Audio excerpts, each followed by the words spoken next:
आज मेरे साथ वरिष्ठ पत्रकार डॉक्टर अमानुल हक जुड़ चुके हैं। आज हम जानेंगे इनसे, जो कि वक्फ बिल पर काफ़ी आजकल चर्चा में पूरे देश में हाहाकार मचा हुआ है। तो हम जानेंगे सर, अभी जो वक्त जो बिल निकला हुआ है उस पर काफ़ी भारत में देखा जा रहा है तो हाहाकार मचा हुआ है। तो इस पे आप क्या कहेंगे?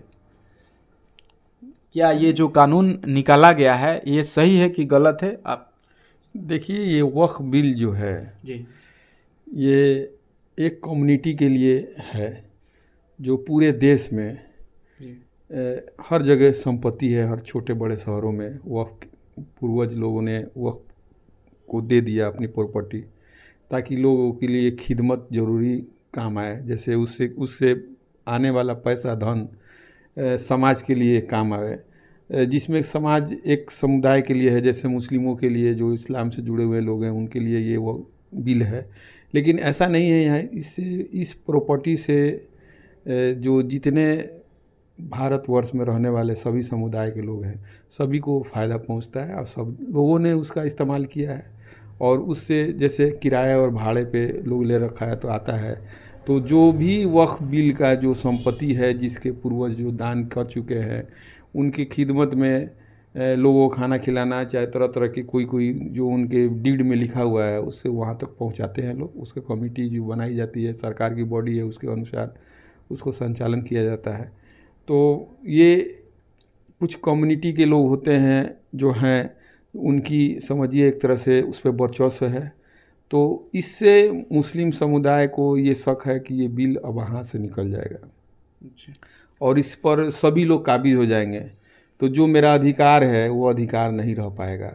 लेकिन जो भारतीय जनता पार्टी है या जो भारत में हमारी जो सरकारें हैं, हमारे नरेंद्र मोदी जी जो संचालित कर रहे हैं, प्रधानमंत्री हमारे देश के, उनका कहना है कि नहीं, इससे कोई नुकसान नहीं होने वाला है। लेकिन यहाँ पे एक तरह से देखा जाए तो इस बिल के बारे में लोग अधिक से अधिक लोग समझ नहीं पा रहे हैं, जान नहीं पा रहे हैं कि कमियाँ हैं। और सरकार द्वारा ये कमी है कि वो उसको ठीक से बता नहीं पा रही, प्रसार नहीं पहुँचा रही है। और जो सरकार जो चलाने वाले लोग हैं, उनका अपना अलग अलग अनुमान, अलग अलग स्टेटमेंट है, जिससे इस देश में रहने वाले लोग उसको समझ नहीं पा रहे हैं। तो सरकार तो बताने का प्रयास कर रही है, पर कुछ ऐसा जो विपक्षी पार्टी है वो लोगों को गुमराह कर रही है। गुमराह नहीं कहा जाएगा उसको। उसका लाभ, जैसे कोई सत्ता में है तो सत्ता में चाहता है कि हमारा वर्चस्व रहे, जो सत्ता में नहीं है वो चाहता है हमारा कैसे वर्चस्व कायम है। तो ये सब देखना है। लेकिन सरकार की ही बड़ी, हर जिला से लेकर हर पंचायत तक, हर राज्य में, हर हमारे राजधानी तक है, जिससे लोग एक दूसरे से जुड़े हुए हैं। अच्छा, तो एक बात बताइए सर हमको, जो पहले से पूर्वजों ने दे चुका है गरीब लोगों को ज़मीन अपना, और उस ज़मीन पे ये अभी हक जता रहे हैं, तो वो गरीब लोग कहाँ जाएंगे? आप बताइए। प्रॉपर्टी है वो कहीं ना कहीं इस्तेमाल हो रहा है। बहुत सारी प्रॉपर्टी है वक्फ बोर्ड की जो जिस समुदाय का है उसी समुदाय के लोग कब्जा किए हुए हैं। तो उनको भी तो हटना पड़ेगा। और उसका जो सही इस्तेमाल करने के लिए जिस पूर्वज जिसने दान दिया, वक्फ को दिया, और वक्फ की देख रेख के लिए कानून है, हर स्टेट में अपना एक उस पर प्रशासनिक अधिकार है, उसके अधिकारी हैं। तो वो लोग भी उस चीज़ को अपने स्तर से नहीं छोड़ा पाए हैं। और जो लोकल कमेटी होती है वो लोग भी उसको मतलब अपने अंडर में नहीं कर पाते हैं। वहाँ ज़मीनी मतलब कई तरह की भेदभाव भी है। तो इससे किस तरह से उभरना चाहिए, क्या उभरना चाहिए, इस कानून में क्या है, अब इसके जो विशेषज्ञ लोग हैं वो विस्तार से बता रहे हैं और समझने की कोशिश कर रहे हैं। लेकिन इस बिल से समाज पे बुरा प्रभाव पड़ेगा कि नहीं?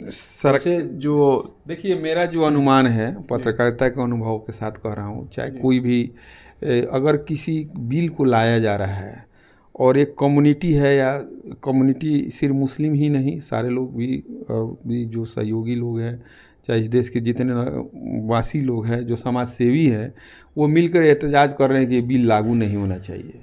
तो पिछले 1 साल से इसकी लड़ाई चल रही है और जो मुस्लिम कम्युनिटी है वो भी विरोध कर रही है शांतिमय कोई तरीके से अपना जैसे पट्टी बांध कर लोग ये करना। तो मैं समझता हूँ अगर लोगों को तकलीफ़ है तो उस बिल को वापस हो जाना चाहिए, क्योंकि सरकार की जो अनुमानतः जो सरकार चलाती है उसको समझ में आना चाहिए कि लोग हमारे जो लोग हैं वो नहीं चाहते हैं, तो उस बिल को छोड़ देना चाहिए और फिर नए तरीके से बाद में अपना जो भी है बैठ के बीच में समाज के बीच में बैठ के चर्चा करनी चाहिए। मेरा अनुमानतः ये कहना है, लेकिन यहाँ जोर ज़बरदस्ती की बात नहीं होनी चाहिए। अगर जो ज़बरदस्ती करते हैं तो इस कानून में बैठकर उसको सही जानकारी देनी चाहिए। एक दूसरे को जो लोग नहीं समझ पा रहे हैं, चाहे जो समझना नहीं चाहते हैं, उन लोगों के बीच में भी जाकर समझाना चाहिए। ये आपसी प्रेम है और हमारा जो देश है, ये हमारा देश काफ़ी मजबूत देश है और यहाँ हर तरह के लोग रहते हैं। यही हमारी खूबसूरती है और यही बना रहे हम लोग भी। अच्छा, एक बात बताइए सर, अभी जो देखा जा रहा है तो बहुत ज़्यादा जो अभी नेता जो उभर के निकले हुए हैं, जो कि काफ़ी कड़वा वो अपने बोली को जनता के प्रति बोल रहे हैं, तो क्या कहाँ तक ये सही है? देखिए, कोई भी जनता, हमारे देश की जनता, हमारे समाज के लोग किसी भी नेता को किसी भी भेदभाव के को नहीं रखना चाहिए और वो जब चुन के जाते हैं तो सभी लोगों को वो बराबर एक समान देखना चाहिए। लेकिन यहाँ आजकल देखा जा रहा है कि जो हर शहर हर देश में जो जहाँ है अपना स्टेटमेंट देता है कि मैं किसी तरह फिर जीत के दोबारा चला जाऊँ।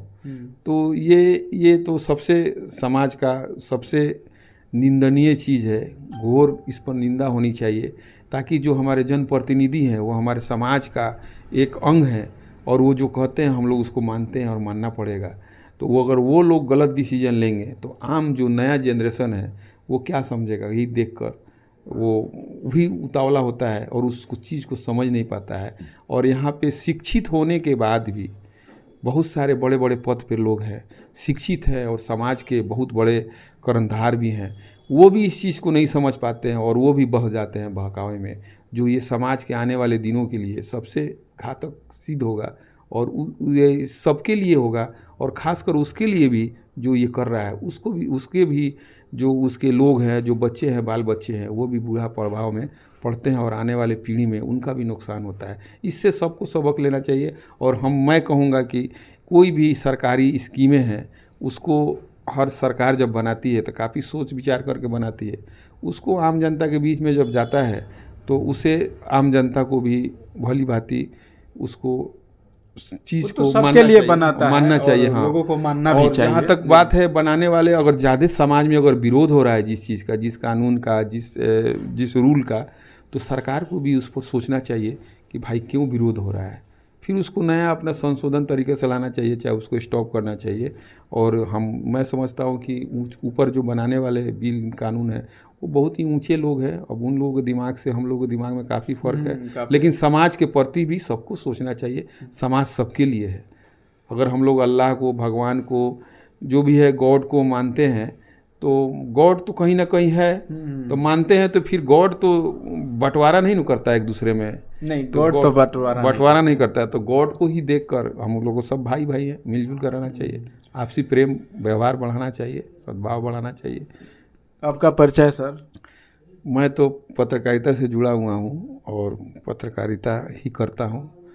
इस बीच में आपके स्टूडियो में आया हूँ आपके बुलाने पे, और मैं समझता हूँ, मैं आभारी हूँ आपका कि आपने मुझे बुलाया। इसी के साथ धन्यवाद और आपके दर्शकों को भी मेरे तरफ से नमस्कार।